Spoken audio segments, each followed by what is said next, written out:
এটা কোনো সাধারণ কিট নয়, আপনাদের ঘরেও থাকতে পারে এই কিট। আর এগুলো যেটা খাচ্ছে সেটা 1000 বছর ধরে টিকে থাকা এবং যার কাছে মানব সভ্যতার সব সিস্টেম হার মেনেছে, এটা হলো প্লাস্টিক। আর এই ছোট্ট কিট পোকাটি মাত্র 12 ঘন্টায় একটি প্লাস্টিক ব্যাগ খেয়ে ফেলতে পারে। আর এটা যদি সত্যি হয় তাহলে আমরা সাধারণ মানুষ প্লাস্টিককে ভুল বুঝেছি, না হয় প্লাস্টিক দূষণকে ভুল বুঝেছি। 2017 স্পেনের সাধারণ একটা সকাল, ডাক্তার ফ্রেডরিকা বার্টোমিনি নিজের বাগানে মৌমাছির ছাদ পরিষ্কার করছিলেন। ছাদে কিছু পোকা দেখতে পেল এবং একটা পলিথিন ব্যাগে সেটা তার পাশে রেখে দেয়। কিন্তু কিছু ঘন্টা পর ফিরে এসে দেখে পুরো পলিথিন ব্যাগ ছিদ্র হয়ে পড়েছিল আর সব পোকা মাটিতে পড়েছিল। এই গল্পটি এখানে দু রকমের হতে পারত। সাধারণ কেউ হলে প্লাস্টিক ব্যাগটি ডাস্টবিনে ফেলে দিত এবং গল্প এখানেই শেষ। বাট বার্টোমিনি এর নজর একটা প্যাটার্নের উপর পড়ে। এই হোলস গুলো র্যান্ডমলি ছিল না। সত্যিটা জানার জন্য বার্টোমিনি পোকাগুলোকে ল্যাবে নিয়ে আসে এবং ফ্রেশ পলিথিনে রাখে পোকাগুলোকে এবং টাইমলাইন স্টার্ট করে দেয়। 40 মিনিট পর আবার সেই একই হোলস, 12 ঘন্টার মধ্যে পুরো প্লাস্টিক ব্যাগ গায়েব। তিনি আবার একটি প্রাতিষ্ঠানিক ল্যাবে নিয়ে যায়। প্রাতিষ্ঠানিক ল্যাবটি জানায় এই পোকাগুলোর মুখে এমন একটি এনজাইম আছে যা প্লাস্টিকের কেমিক্যাল বন্ডসকে ভাঙতে সাহায্য করে। And it takes a few hours at room temperature. When it eats the plastic and starts breaking it down, its guts react almost as if পুরো দুনিয়া এক্সাইটমেন্ট হয়ে যায়। হেডলাইন হয়, ব্রেকিং নিউজ হয় যে প্রকৃতি আমাদের প্লাস্টিক ডিস্ট্রয়ার সলিউশন দিয়ে দিয়েছে।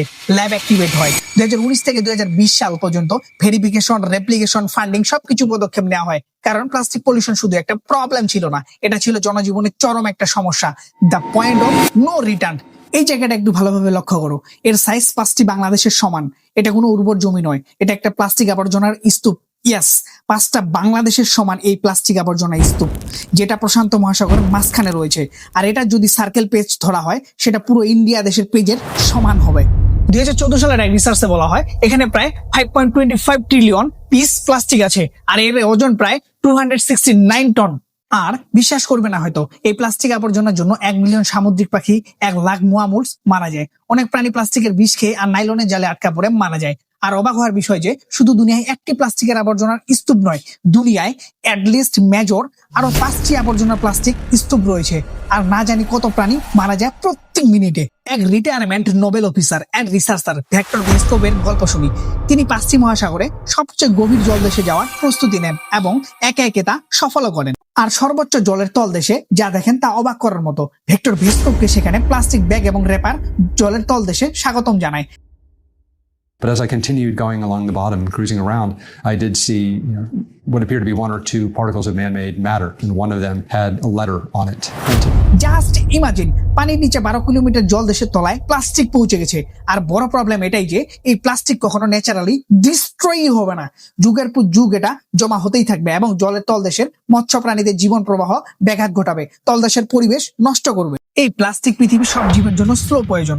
আর মম পোকা বা ওয়াক্স ওয়ার্মস এর খাদ্য শুনতেও কেমন আজব লাগে। ওয়াক্স ওয়ার্মস এর খাবার মৌমাছির মম। আর আশ্চর্যের বিষয়, মৌমাছির মম এর কেমিক্যাল স্ট্রাকচার আর প্লাস্টিকের স্ট্রাকচার প্রায় একই, দুটোই লং চেইন কার্বন। এই ওয়াক্স ওয়ার্মস এর এনজাইম শুধু মৌমাছির মম এর স্ট্রাকচার ভাঙতে পারে আর অ্যাক্সিডেন্টলি প্লাস্টিকের সাথে এটা মিলে যায়। তাই সায়েন্টিস্টরা পুরো ফোকাস ওয়াক্স ওয়ার্মস এর এনজাইমের উপর দেয়। তারা ভাবে কেননা ওয়াক্স ওয়ার্মস এর হাইব্রিড জাত বের করে এনজাইম আরো স্ট্রং করলে পুরো প্রবলেমই সলভ হয়ে যাবে। প্লাস্টিক কমপ্লিটলি ডিস্ট্রয় হয়ে যাবে, মাইক্রোপ্লাস্টিকে পরিণত না হয়ে clean, completely no fragment. But এখানেই আসেন আনকমফোর্টেবল অনেক প্রশ্ন।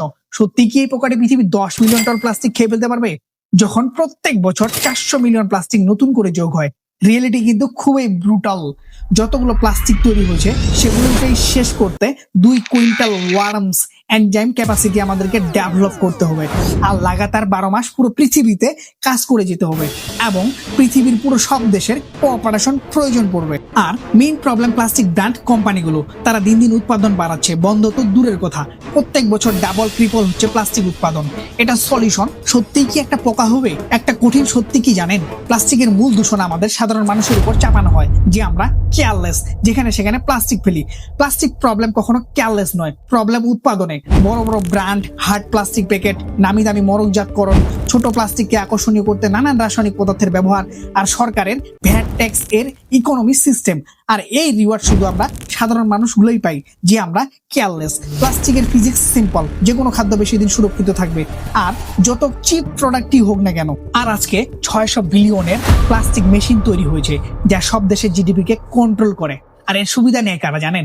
ম্যানুফ্যাকচার কোম্পানি, রিটেলার, কোম্পানি কর্মী, গভর্নমেন্ট, আপনারা কনজুমাররা। আর ক্ষতি কাদের জানেন?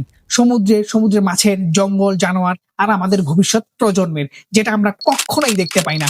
ফায়দা লাভ আমাদের আজকেই প্রয়োজন, আর আগামী চরম ক্ষতি ভবিষ্যৎ প্রজন্ম আমাদের চোখেও পড়ে না।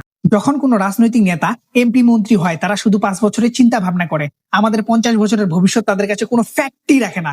দোষ বা ভুলের তীর তারা কখনো নিজের কাঁধে রাখেই না। প্রবলেম আইডেন্টিফাই করে আর সেটা সলভ করে, কিন্তু সেকেন্ড থার্ড কোয়ান্টিটি না বুঝেই।